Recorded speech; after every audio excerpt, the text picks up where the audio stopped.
Good morning, everyone. Let's start our unit number 3, human relation.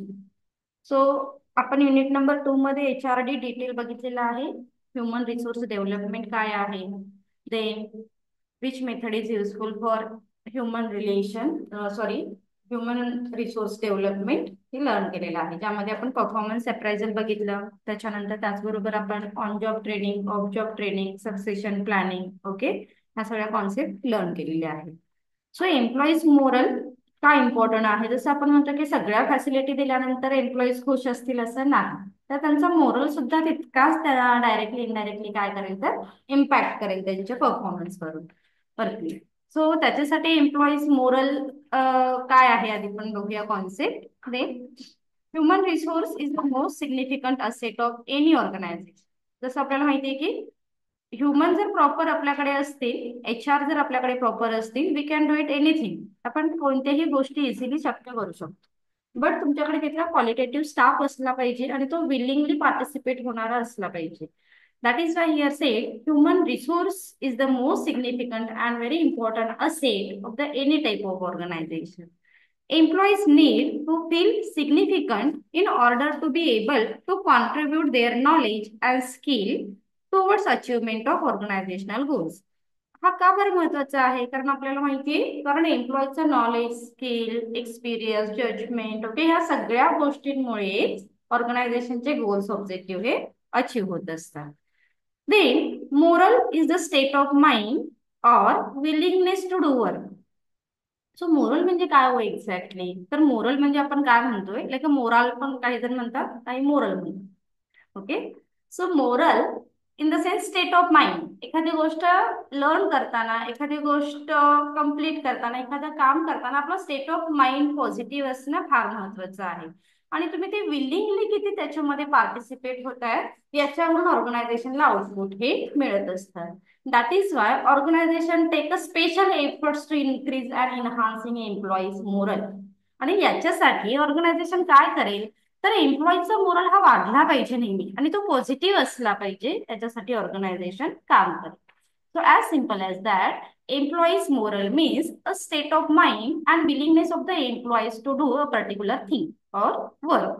म्हणजे एखादी गोष्ट करण्यासाठी एम्प्लॉईचं स्टेट ऑफ माइंड काय आहे किंवा त्याचा विलिंगनेस काय आहे, याला आपण एम्प्लॉईज मोरल असं म्हणतो. Then, employees' moral describe the overall outlook, attitude, satisfaction, and confidence that the employees feel at work. हे लक्षात ठेवा. मीनिंग मध्ये काय सांगितलेलं आहे, एम्प्लॉईज मोरल म्हणजे काय हो, तर एम्प्लॉईज म्हणजे employees moral in the sense overall look, overall outlook of the employees, म्हणजे कोणत्याही गोष्टीकडे बघण्याचा एम्प्लॉईचा आउटलुक काय आहे, एम्प्लॉईचं परसेप्शन कसं आहे, एम्प्लॉईचा ॲटिट्यूड कसा आहे. आणि याच्यावरूनच आपण काही छान थेरीज लर्न करणार आहोत की एम्प्लॉईचा ॲटिट्यूड कसा असतो, कसे पॉझिटिव्ह एम्प्लॉईज असतात, कसे निगेटिव्ह एम्प्लॉईज असतात. जसं आपल्याला माहिती, तुमचं काय बरं चाललंय, आमच्या लाईफमध्ये एवढं टेन्शन आहे, आम्हाला फार प्रॉब्लेम आहे, असे म्हणणारे आपल्या आजूबाजूला लोक असतात ना, त्याच्या कॅटेगरीवरून काय केलेलं आहे, तर क्लासिफिकेशन केलेलं आहे. Theory X, theory Y, then Z theory एक आहे, बऱ्याचशाच थेरी आहेत मोटिवेशनच्या, त्या आपण पुढे बघणार आहोत. But in short employees moral is the total outlook of the employees. This include employees attitude, confidence, satisfaction etcetera. Clear? Intro लक्षात आला का? ओके, डेफिनेशन एक बघा. फ्लिपो जो की फेमस आहे, सगळ्या डेफिनेशन ऑलमोस्ट फ्लिपोच्या आहेत HRM मध्ये. Moral is the mental condition. Moral is like a mental condition or attitude of the individual and groups which determine that willingness to cooperate. Okay. So employees moral is like a mental condition of the employees. म्हणजे प्रत्येक वेळी employees mental on असतं असं नाही, काही mental of पण असतं. Right ना, म्हणजे एम्प्लॉईज कधी कधी, तर जसे तुमच्या क्लासमध्ये सगळे बसलेले आहेत, सगळे जागे आहेत ना? येस, काही जागे असतील, काही नाही. म्हणजेच काय, मेंटल ऑन आणि ऑफ, तुम्ही जिथे आहात तिथे तुम्ही प्रेझेंट आहात, मेंटली आणि फिजिकली, हे फार महत्वाचं असतं. Okay. So employees moral is like a mental condition of the employees. बऱ्याच वेळी आपण कसं असतो की आपण इंडिव्हिज्युअल म्हणून एक आपली आयडेंटिटी एक वेगळी असते, आणि जेव्हा आपण एखाद्या ग्रुपमध्ये असतो तेव्हा आपली आयडेंटिटी एक डिफरंट असते. म्हणजे बऱ्याच वेळ की अरे हा मला एकट्याला काम सांगितलं ना मी पटकन करेन, मला काही प्रॉब्लेम नाही, पण मी जेव्हा एखाद्या ग्रुपमध्ये ग्रुप सोबत काम करतो ना तेव्हा आपण सांगतो की नाही नाही मला कम्फर्टेबल नाही वाटत, मी नाही करू शकत ग्रुपमध्ये काम. असं एक अशी एक केस असू शकते. वाईस वर्सा असंही नाही की मला इंडिव्हिज्युअल एखादं काम दिलं की मला घाबरायला होतं, मी थोडंसं काय होतं गोंधळतो. पण जेव्हा मला एखादा ग्रुप टास्क दिला की मग माझं डेडिकेशन जास्त देतो. अशाही कॅटेगरीचे एम्प्लॉईज आहेत. तर ह्या दोन्ही गोष्टी एम्प्लॉईज मोरलमध्ये चेक केल्या जातात. ओके. नेक्स्ट बघूया features and natures of employees morale. Concept लक्षात आली का employees moral?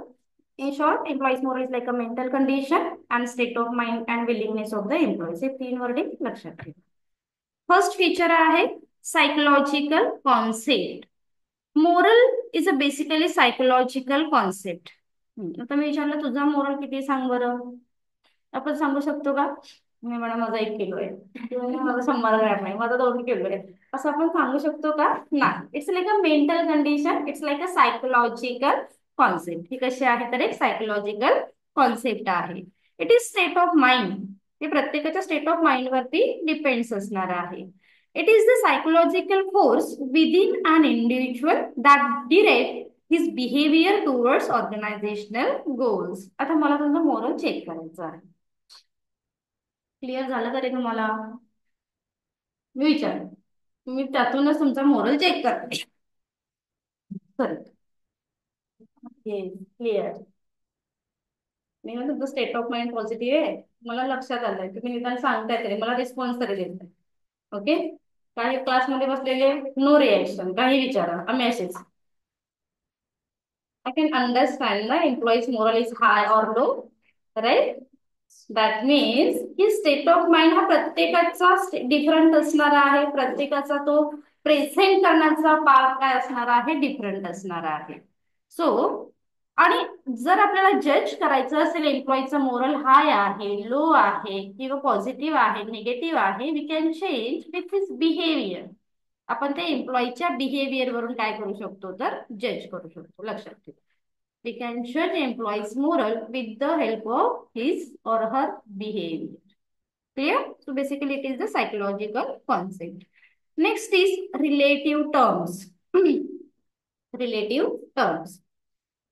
Moral is like a relative terms. Moral कशी आहे? एक relative terms आहे. कशाशी related? It may range from very high or very low. एम्प्लॉईचा मोरल एक तर कधीतरी हाय असू शकेल, कधीतरी लो असू शकेल. Okay, it's like a relative concept. High moral is the evident from the positive feeling of the employees, such as enthusiasm.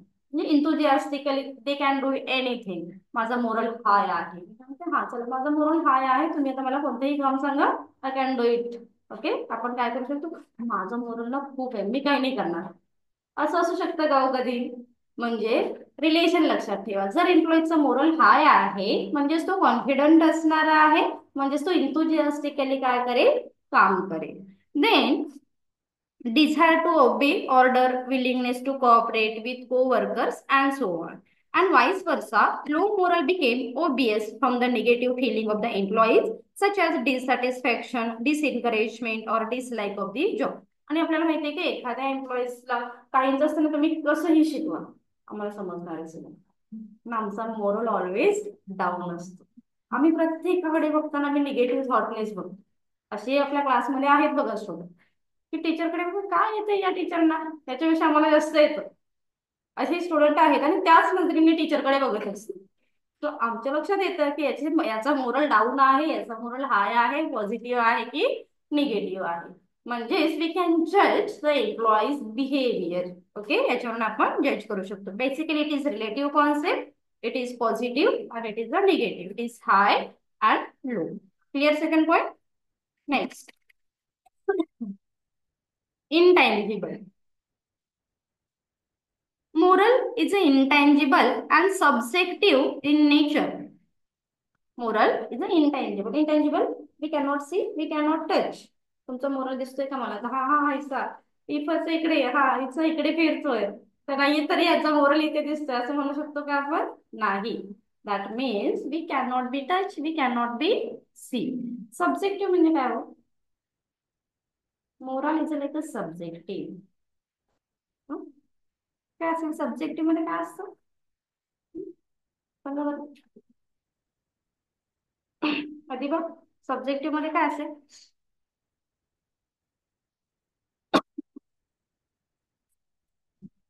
बोला. सब्जेक्टिव्ह मध्ये काय असेल? ऑब्जेक्टिव्ह मध्ये काय असतं? हे बोललो तर मग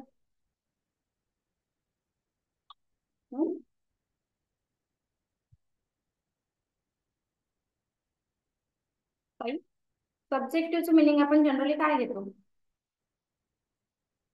दिस is the subjective in nature and this is the objective in nature. Objective मध्ये काय असतं? It's not a very difficult question guys. Subjective is like a yes no type question. Are you satisfied? Yes. Otherwise no. म्हणजे ज्याचे answer दोनच form मध्ये येऊ शकतात त्याला आपण म्हणतो ऑब्जेक्टिव्ह. आणि सब्जेक्टिव्ह म्हणजे वी कॅन इझिली डिस्क्राईब. जसं डिस्क्रिप्शन आहे, म्हणजे खूप साऱ्या गोष्टी तुम्ही एखाद्या पॉइंट ऑफ व्ह्यूने बोलू शकताय. त्याला काही फारसा फॉर्मॅट नाही. जसं इथे आता सगळ्यांचं मोरल, हे काय असणार आहे? सब्जेक्टिव्ह असणार आहे. म्हणजे हिच्या पॉइंट ऑफ व्ह्यूने हिचा मोरल हा वेगळा असेल. देन साईच्या पॉइंट ऑफ व्ह्यूने साईचा मोरल हा डिफरंट असणार आहे. ओके, मॅथ्सचा डिफरंट, मुस्कानचा डिफरंट असणार आहे. लक्षात येतंय का?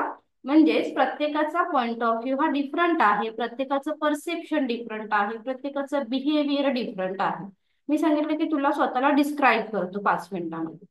तू डिस्क्राईब करताना तुझ्याबद्दल काहीतरी सांगत जाशील आणि सेम थिंग हे सांगेल का हो? नाही. म्हणजे अगेन हिचा मोरल काय असणार आहे? तर डिफरंट असणार आहे आणि सब्जेक्टिव्ह असणार आहे. जेव्हा दोन वेगवेगळ्या गोष्टी डिफरंटली रिप्रेझेंट केल्या जातात.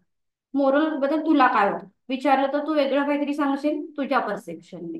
सेमच कॉन्सेप्ट बद्दल जेव्हा आपण दोन आन्सर घेतो तेव्हा त्याला सब्जेक्टिव्ह असं म्हणतात. ऑब्जेक्टिव्ह मध्ये एकतर एस मिळेल किंवा एकतर नो मिळेल. As simple as that. Clear? So moral is like a subjective in nature. Clear? अरे बोलो ना. हा, चल नेक्स्ट. मोरल शिकताय आणि मोरल पहिल्या लेक्चरला डाऊन है ना.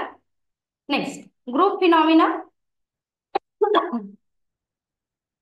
Moral is a group phenomena consisting of a pattern of attitude. It is the sum total of employees' feeling, attitude and sentiment.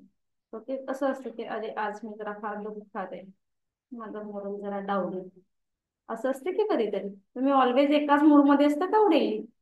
पहिल्या लेक्चरला वेगळ्या मूड मध्ये, आपल्या फ्रेंडला बघितलं की आपला मोरल जरा वाढतो, है ना. आज माझी फ्रेंड आलीच नाही, आज माझा मोरल जरा डाऊन आहे, असं होऊ शकतं की नाही? है ना. म्हणजेच काय, it's like it's relating to employees feeling. आता तुमच्या फिलिंग ह्या कशा कॉन्स्टंट असतात का हो? कधीही चेंज होतात. दॅट मीन्स तुमच्या फिलिंग सेंटिमेंट कसे आहेत याच्यावरून एम्प्लॉईज मोरल हा ग्रुप फिनॉमिना आहे असं सांगितलं जातं. The success of company depends on collective moral of the employees. It's a very important. So, success of the organization is depends on group of the employees moral, not a individual employees moral. एक खूपच person negative आहे आणि बाकीचे सगळे positive आहेत, obviously ऑर्गनायझेशनला चांगलाच result मिळेल. लक्षात येतंय? म्हणजे ग्रुपचा मोरल काय आहे हा जास्त काय करणार आहे, ऑर्गनायझेशन वरती इम्पॅक्ट करेल rather that individual. Clear? Okay. Next, dynamic. Moral is a dynamic in nature. It changes depending upon working condition, superior, follow workers, pay and so on. म्हणजेच काय, एम्प्लॉईजचा morale it's a depends on several thing. जसं का तुम्ही फार sincere आहात, अजून करायला काय जातं, अजून करूया. तुम्ही फार सिन्सिअर आहात, तुम्ही फार शांततेत लेक्चर अटेंड करताय वगैरे वगैरे, आणि तुम्हाला शिकवलेलं समजतं. अजून करूया आपण. आणि लाईट फॅन सगळं बंद केलेलं आहे. Okay, no ventilation. दरवाजा बंद करून मी खूप चांगल्या पद्धतीने शिकवायचा प्रयत्न करते. तुम्हाला समजेल का हो? म्हणजेच काय, एम्प्लॉईज मोरल, आता यांचं मोरल काय होणार आहे बघा, थोडासा वाढणार आहे ना. ते तिकडे दोन बसले, त्यांचा मोरल यांना बघून वाढेल, तिचा मोरल यांना बघून वाढेल, त्यांचा मोरल यांना बघून वाढेल. म्हणजे आपले आपले फ्रेंड आले आता, म्हणजे काय होणार, मोरल वाढेल की कमी होईल? कशाला आला असं म्हणाल का, अरे हे कशाला आले, मी आज प्लॅन केला होता एकटीने जायचं, असं नाही ना. This employees moral depends on several things. First is the working condition. तुम्ही जिथे बसलाय तिथे लाईट, फॅन, ट्यूब आहे का हो, प्रॉपर व्हेंटिलेशन आहे का, it's a very important thing for a increasing and enhancing employees moral. कारण जसं आपण एका शॉपमध्ये गेलेलो आहे, जसं ना इथे हा क्लासरूम आहे, आणि तुम्हाला मी जसं आता काल आपण TVBMS ला एक मूवीज दाखवली, द वॅक्सिनेशन वॉर. तुम्ही होता थोडाच बघितलात ना तो तुम्ही. तर इथे बघितल्यानंतर तो एक माहोल नाही क्रिएट होत ना, हे सगळं प्रकाश येतो इकडून येतोय वगैरे वगैरे, इथे बघितलं. पण ऑडिटोरियम मध्ये जेव्हा ते मूवीज बघत होते बा, म्हणजे प्रॉपर थिएटर मध्ये असल्यासारखं त्यांनी ऍटमॉस्फिअर क्रिएट करून काय केलं, तो एन्जॉय केला, आणि खूप बारकाईने ज्या इंटेन्शनने आम्ही त्यांना तो मूवीज दाखवला होता त्याने त्या नोट केला. म्हणजेच काय, ज्या वेळात तुम्हाला ती वर्किंग कंडिशन प्रोव्हाइड केली जाते तेव्हा त्याचा रिझल्ट एक डिफरंट होईल, हेच आपल्याला सांगायचं आहे. Employees moral is a very dynamic in concept. जसं तुम्ही फर्स्ट स्टँडर्ड मध्ये होता, सेकंड स्टँडर्ड मध्ये होता, तसं आमच्या वेळी तर शाळेमध्ये ते गोम घेऊन जायला लागायचं, खाली टाकायचं, बसायचं. प्रॉपर एक ती वायरीची एक पिशवी असायची तुमच्यासारख्या स्टँडर्ड वाल्या अशा हे नव्हत्या बॅग, आणि त्यामधून जायचं. छत्री वगैरे काही नाही, त्या गोलच एक असं टोप करायचं पावसाळ्यात, आणि शाळेला जायचं होतं. पण आत्ताची लहान मुलं अशी जाताना कोण बघायला मिळतं का हो? एक गोल घेतलाय डोक्यावरती, पाटी पाटी पिशवी घेतली आणि शाळेला गेलं. म्हणजे एकदम प्रॉपर त्यांना एक रेनकोट, प्लस सोडायला कोणतरी, आम्ही आपली 4-5 किलोमीटर चालत जायचो, आणि शाळेत बसायचो, ते पण सगळ्या कुठे जागा मिळालीच तर ठीक असं. अशा ऍटमॉस्फिअर मधून पण आम्हाला ते सॅटिस्फॅक्शन मिळत होतं. पण आत्ताच्या मुलांना थोडस ओरडलं की ते काय होतात, घाबरतात, रडायला लागतात लगेच. म्हणजेच काय की छोट्या छोट्या गोष्टीचा इम्पॅक्ट काय होतो, आणि आपली सॅटिस्फॅक्शन लेवल ही नेहमी सेम असते का? जसं लास्ट इयरला, पहिल्या वर्षी आला, तुमची सॅटिस्फॅक्शन वेगळी होती, आत्ताची तुमची सॅटिस्फॅक्शन डिफरंट आहे. म्हणजेच आपण याला म्हणतो moral is a dynamic in nature. Clear? It's a depends on working condition, employees payroll, okay, etcetera etcetera. Clear? Next, long term moral can not B develop overnight. एका दिवसात हुशार होणार आहे मी आज, असं कोण कोणी आता एक्झामचं टाइम टेबल लागेल आता टॉपच करतो बघा मी, असं कोणी ठरवलंय का काल टाइम टेबल बघितल्यानंतर?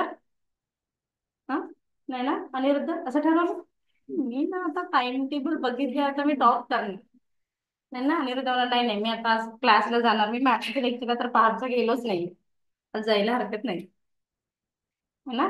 म्हणजे मोरल हा एका रात्रीत तयार होतो का हो? नाही, तो थोडा थोडा थोडा तयार होतो. जसं आपण ना कॉलेज लेवलला असताना फर्स्ट इयरला थोडे कमी मार्क होते, सेकंड इयरला आपण एफर्ट्स घेतले, थर्ड इयरला अजून आपण जास्त. सेम एफर्ट्स तुम्ही फर्स्ट इयरला घेतले होते का हो? डेफिनेटली नाही, कारण TY BCom ला आल्यानंतर तुमच्यामध्ये तो सिन्सिअरपणा आला की नाही, नाही युनिव्हर्सिटीच्या एक्झाम आहेत, काही होऊ शकतं, आपल्याला अभ्यास करायला हवा आहे.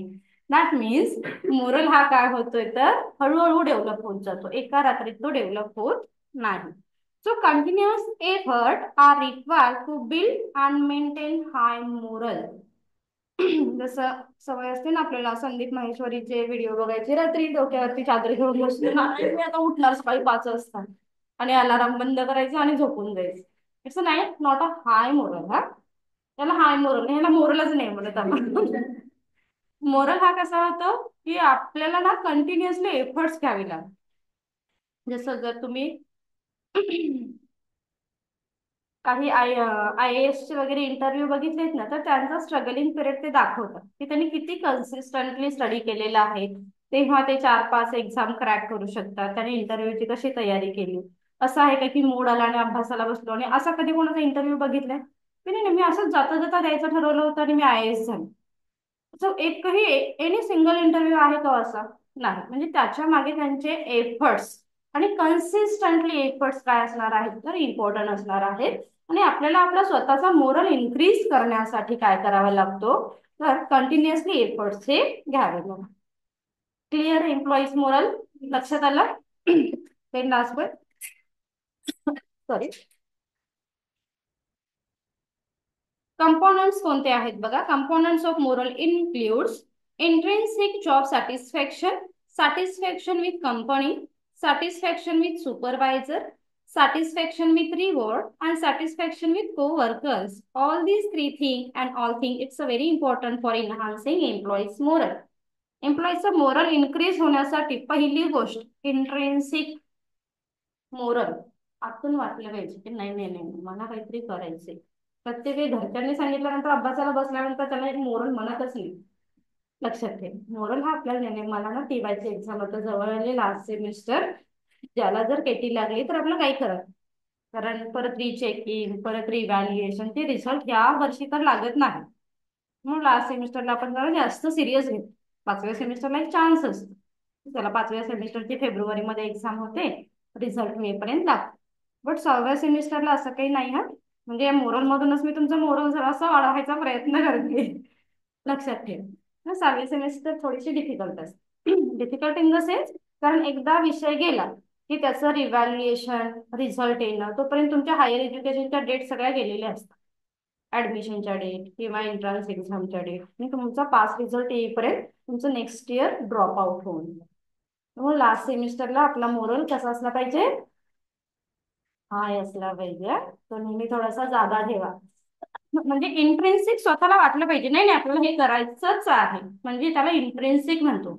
नाही एक्सट्रिन्सिक म्हणजे काय घरच्या कर अभ्यास जरा लास्ट सेमिस्टरला बस काय वाटतंय की नाही तुला असं जेव्हा म्हणून बसवलं जातं त्याला कोणता मोरल म्हणतो आपण एक्सट्रिन्सिक. जो एक्सटर्नल गोष्टींमुळे आपण थोडाफार दाखवतो त्याला एक्सट्रिन्सिक म्हणतात. आणि इंट्रेन्सिक मध्ये आपल्याला स्वतःला वाटल्यानंतर आपलं जेव्हा बिहेवियर चेंज होतं तेव्हा त्याला इंट्रेन्सिक मोरल असं म्हटलं जातं. सॅटिस्फॅक्शन विथ द कंपनी जिथे जॉब करताय जिथे काम करताय तिथून सॅटिस्फॅक्शन मिळणं फार महत्वाचं आहे तर तुमचा मोरल हा इन्क्रीज होत असतो. मग फक्त कंपनीमधून सॅटिस्फॅक्शन मिळायला हवंय का जसं तुमचं एक असतो अप्रोच की आपण ज्या कॉलेजला जातोय त्या कॉलेजचं नाव ऐकलं तरी मला बरं वाटलं पाहिजे. ते एक आपलं सॅटिस्फॅक्शन असतं असं की नाही. अरे काय की नाही नाही मी ह्या कॉलेजचा स्टुडंट आहे असं कधी वाटतं नाही ना. वाटायला नाही पाहिजे. मी म्हटलं तर तुमच्याजवळ ठेवा मला नाही. नाही दॅट मीन्स कंपनीज नेम कंपनीच्या नावानुसार सुद्धा आपल्याला एक सॅटिस्फॅक्शन मिळत मी ह्या कंपनीमध्ये जॉब करते मी ह्या कंपनीमध्ये जॉब करतो. म्हणजेच आपला मोरल काय होत असतो तर इन्क्रीज होत असतो. देन सॅटिस्फॅक्शन विथ सुपरवायझर म्हणजे आपल्या सोबत कोण सुपरवायझर आहेत त्यांच्यासोबत काम करताना सुद्धा आपल्याला बरं वाटलं पाहिजे की हा मी याच्या अंडर काम करते किंवा मी याच्या सोबत काम करतो. म्हणजेच आपल्याला सुपरवायझर आपले सुपिरियर कोण आहेत ओके त्याचबरोबर आपले ग्रुप मेंबर कोण आहेत यांच्या सोबतचं बिहेवियर सुद्धा आपल्याला मोरल इन्क्रीज किंवा डिक्रीज करण्यासाठी अफेक्ट करत असते. Next thing is satisfaction with reward. So reward म्हणजे असं होतं की आपल्याला काही बक्षिसं मिळालेली आहेत. आपल्याला काही इन्सेंटिव्ह मिळाले काही बोनस मिळाला काही पासेस मिळाले बाहेर फिरण्यासाठी तेव्हा आपण खुश होतो राईट. जसं आपण काय विचार करतो की नाही जर आपण जास्त काम केलं तर आपण बाकीच्या गोष्टीचा नाही विचार करायचा आपल्याला त्याच्यामधून रेम्युनरेशन पण मिळणार आहे इन्सेंटिव्ह मिळणार आहे बोनस मिळणार आहे. म्हणजे आपल्याला आपला मोरल काय करायला लागेल हाय करायला लागेल इन्क्रीज करायला लागेल है ना. दुसऱ्याने सांगून काम करायची गरज आहे का हो नाही. आपण आपला इंट्रेन्सिक मोरल काय केला पाहिजे इन्क्रीज केला पाहिजे. and again job with co-workers satisfaction with the co-workers. Is it clear concept काय बघितलं. what is moral what is employees moral and feature and characteristic of employees moral. So in short moral is like a state of mind and willingness of the employees to do a particular thing or particular work. एखादा काम करताना एम्प्लॉईचा state of mind काय आहे तो positive असू शकतो तो negative असू शकतो and which is directly influence on organizational goals and object. Okay चलो थांबूया आपण. थँक्यू.